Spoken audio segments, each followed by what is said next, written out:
Hey, tune into this week's weekly video fishing forecast for more on the February issue of the Fisherman magazine.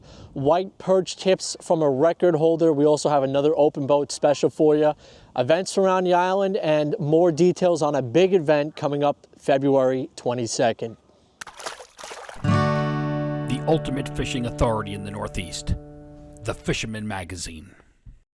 Today's February 6, 2025, and we got more for you on the February glossy print issue of the Fisherman magazine. Let's get right into it. Starting off, we have Travelog, Tampa, Florida Gems by Tom Melton. Moving on, Searching Long Island Winter White Perch. I wrote that one myself. It's about white perch fishing around the island. We have one on the New York State Fishing Interclub Contest. It's the 2024 annual report. And one by Doc Mower, The Changing Face of Surf Fishing. No guessing, just catching. New Explore Series fish finders keep you locked on fish with unbeatable clarity, best-in-class imaging options, and a stunning ultra-bright HD screen. There's more to explore, only with Humminbird.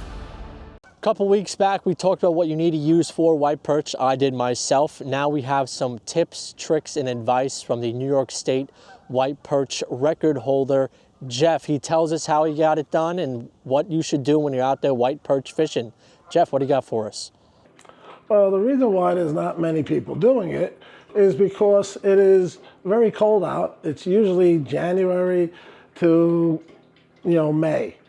So the weather's not nice. So a lot of times you'll be fishing from a little kayak, a little john boat, a little bass boat, down some brackish river. And you just have to keep on trying. That's when I'm really into it, I will take my truck and try every spot.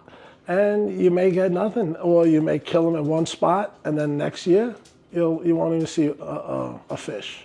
Well, what I have here is a 4.5-foot ultralight spinning rod setup. The smaller the better, that's all I can say. You want nothing heavier than 4-pound test line, 2 to 4 pound test mono. I like using mono. I'm sure there's some people that want to use braid, but I've been using this forever, never had a problem. So what I also like using is small baits for jigging. This really works good to catch the bigger fish. When it's not that nice of a day and you have a lot of ripples on the water, I like to use jigs. But when it's very nice out and there's no wind, then I'll go to bait. Bait works great. So there's 2 ways I'll go for bait. This is my normal setup. These are just corks so I don't get hooked. There's a number 4 hook. Then I put a split shot on the bottom, and I'll bait this with, the best bait is shrimp. Second best is nightcrawler.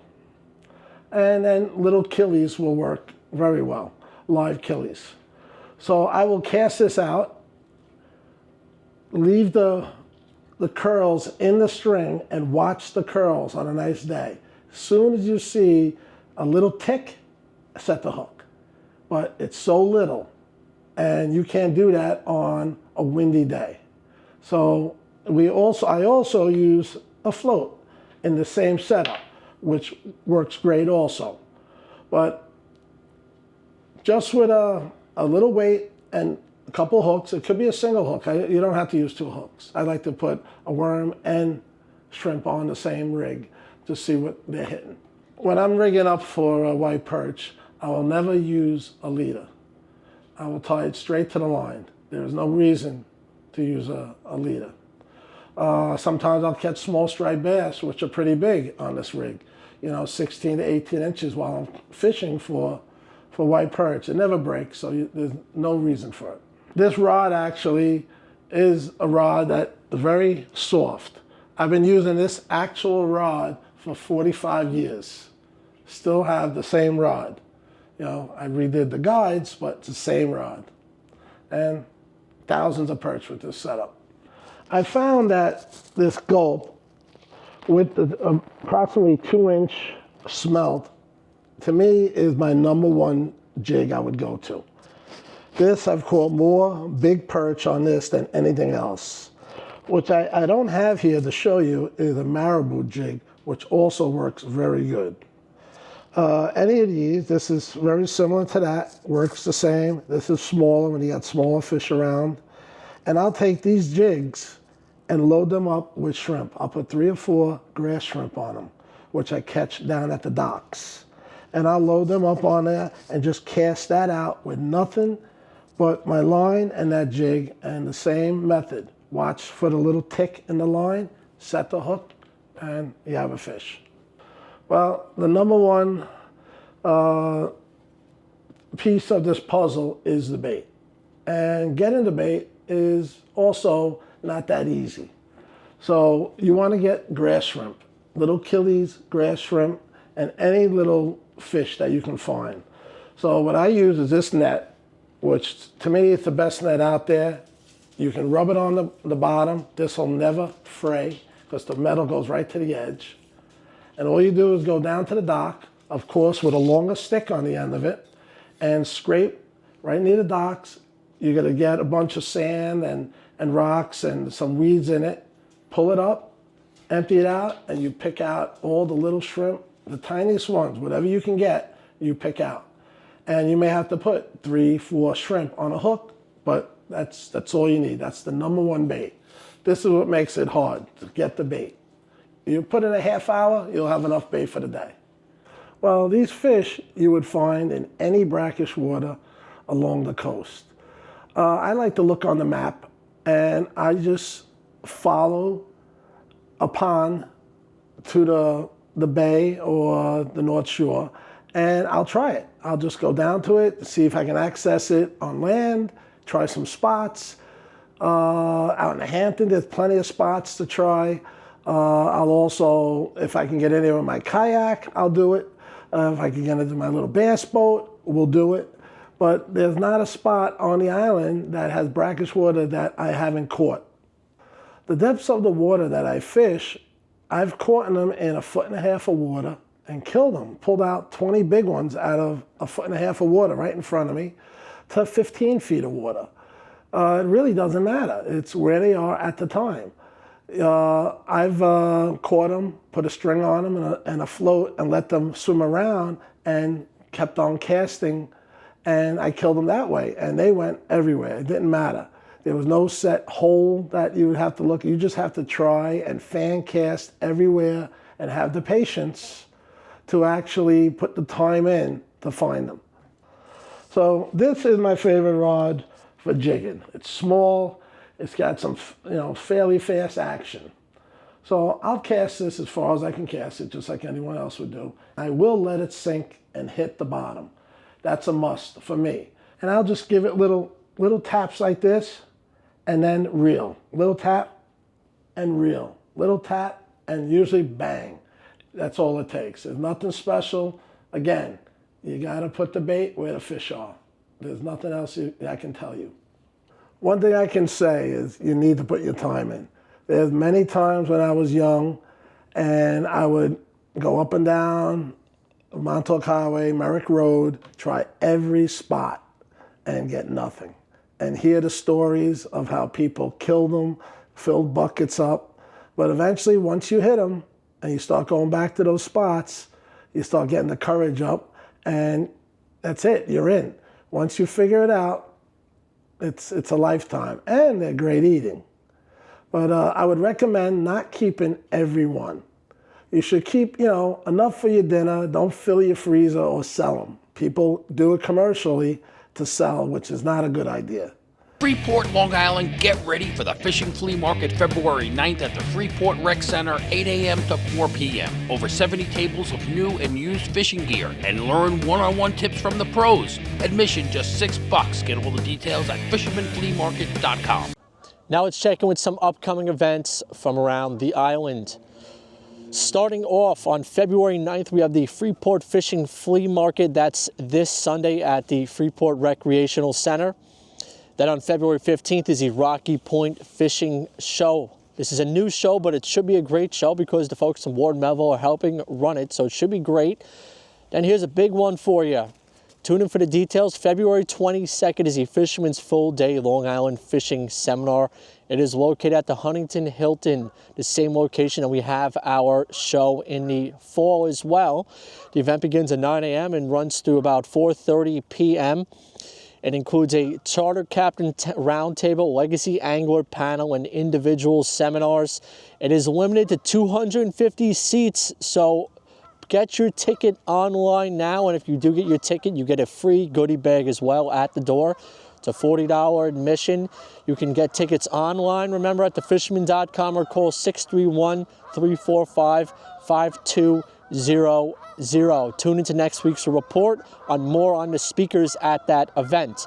Moving on, March 1st is the Ward Melville High School Saltwater Seminar and Fundraiser. Another great event, another must attend. Doors open at 8:30 on that one. Then March 8th is the annual Long Island Fly Fishing Expo at the Radisson Hotel. Paul McCain hosts that one. It's from 9 to 4 p.m. And if you're going to be at the Freeport Show this weekend, I'm going to be there. I'll have the pliers special going once again. You get those 6.5-inch Danko pliers. They're a $29 value in themselves. Just sign up for the magazine. That's 38 total issues with 12 print issues. And we're going to send you home with those great pliers as well. Hope to see you there. Supplies are limited for the pliers, so it's first come, first serve. As soon as you get there, come see me because I don't want to run out for you, so don't wait to the end.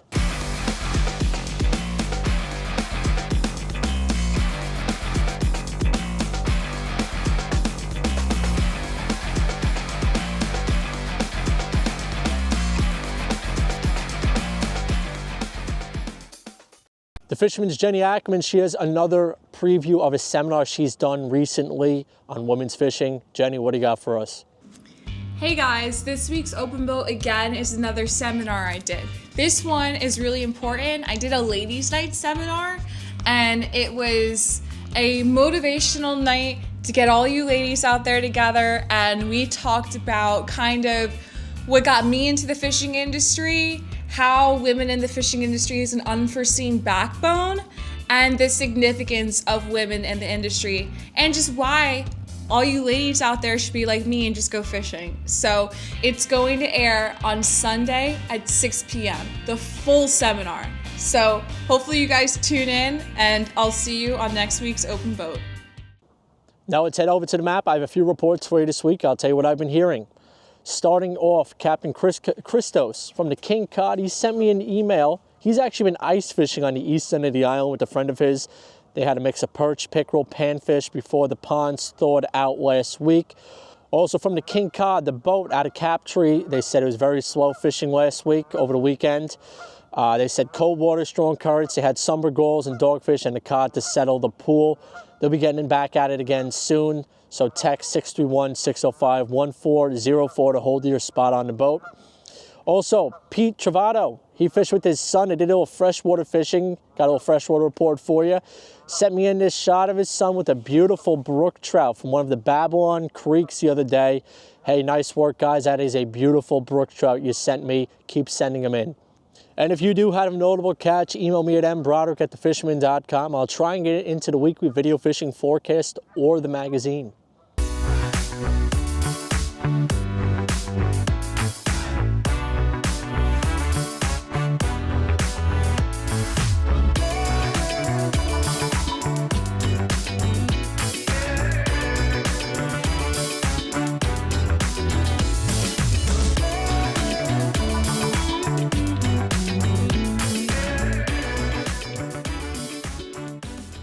With our fly and freshwater report, we have Paul McCain from River Bay Outfitters.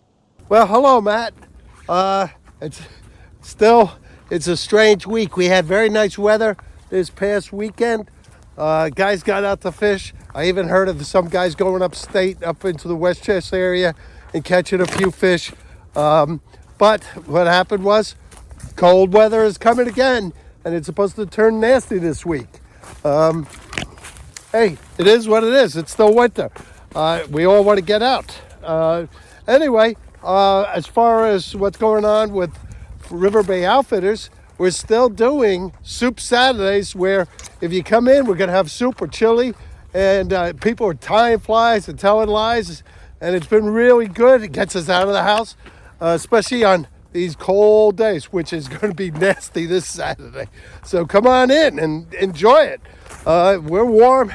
It's a nice warm spot to spend the day. As far as everything else goes, Kenny and I are working very, very hard to make the Fly Fishing Expo the best ever. We have some excellent presentations coming on.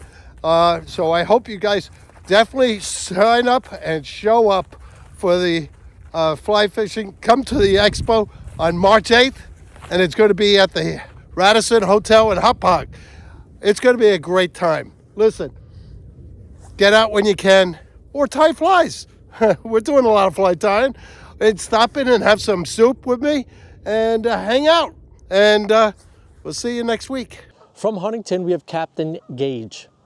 Thanks, Matt. What's up, everybody? Captain Gaige here reporting to you from the studio, and I'm super excited. We are just 68 days away from opening day for striped bass here on Long Island. You could follow that countdown at sandcitycharter.com. It's on the homepage. You could also follow our YouTube channel. Hit that subscribe button. That thing is blowing up. We just had a YouTube video go viral in the shorts, got over 600,000 views. And speaking of videos and views, we're still posting videos and podcasts from the New York Boat Show. That's how much content we have. We're still putting up videos every day, so be sure to check that out. We're super excited to announce that Bay Rats and Buoys, the podcast, will be attending the 12th annual Ward Melville High School Fishing Club Expo and fundraiser going down on March 1st at the Ward Melville High School. If you guys want more details to that fishing show, head on over to wardmelvillefishingclub.com/2025 Expo. I look forward to that show every year, guys, because you have exhibitors and vendors that are there from Long Island, New York, New Jersey, Connecticut, Massachusetts, and it's one of the biggest fishing shows that we have in New York, not to mention right here on Long Island. So I'm so excited. Every year I go there and I stock up in bulk for Sand City Charter, and I can't wait for that show. I'm even more excited for Bay Rats and Buoys. We'll be podcasting from booth number 35. Stop on by if you guys want to support us and take a Bay Rats and Buoys podcast sticker. We'll be giving these away for free. So stop on by and say hello to me and Corey, my first mate. Looking forward to seeing you guys there. Wishing everybody bent rods, tight lines, and I'll see you out on the water. Back to you, Matt. Let's check in with Max Finch from the Connecticut side of the Western Sound. Hey everyone, Max here from Fisherman's World with another local fishing report. This past week, we've seen some northern pike, we've seen some muskie, and we've seen some salmon come through the ice on the Housatonic River up towards the Sullivan's Island and a little bit higher. Guys were getting them on tip-ups and live shiners, and also they got some stripers through the ice, so that was really cool to see. Other than that, the river's been a little harder to fish with all the ice coming down. You know, places to hit are Sunnyside School, and then the sports complex, and there's a bunch of little pull-offs on the side of the river. If you're going to try fishing it, I would definitely, low and slow this time of year, real slow on the bottom, half ounce. If we have a lot of runoff or rain or snow, you can go up to 3/4, but you don't want to be dragging. You want to keep it just light enough where you can maintain bottom and still get a nice pop and let the lure go with the current. These fish can get lockjaw this time of year, so you really got to put in your time and bounce around a little. On the freshwater side, a lot of anglers still hitting the ice. We got spikes, dillies, night crawlers, mealworms, shiners all in stock. A lot of people are traveling north to Bantam Lake to get on the pike bite. We've seen some pike over 40 inches. Also some bad bass mixed in. And then around the Norwalk area, a lot of guys are hitting the local ponds and stuff for, panfish and some bass. The Norwalk River's fishing well for trout, and so is the Saugatuck. And then we heard the Mianus had some ice too, so guys were hitting that. And we saw some trout and also some bass come through the ice. The herring fishings are really kind of spotty. You really got to bounce around. Last year they showed up like towards the end of February, so maybe that will happen again this year. We'll see. I've only heard whispers, a couple here and there out of Stanford, Norwalk area, like Norwalk Cove Marina, and then fishing off Fetch Park. You really got to bounce around, try to find these fish. Try concentrating on the high incoming tides and the high outgoing. Thanks and good luck. The Fisherman magazine has launched their apparel store. We have hats, sweatshirts, hoodies, t-shirts, all online now, and free shipping with orders over $100. It's a perfect gift for yourself. Visit thefisherman.com/shop or click on the card in the upper right. Well, there you have it, folks. That's this week's report. As you can tell, the lakes have thawed out. You can fish on them a lot easier. You don't have to ice fish anymore. And there's pickerel, there's perch, there's bass, there's all sorts of species biting, trout as well in the creeks. Keep in mind this Sunday there is a fishing flea market at the Freeport Rec Center. Fisherman Magazine is going to be there giving out promo pliers while supplies last. So get there, first come, first served basis. I hope to see you there.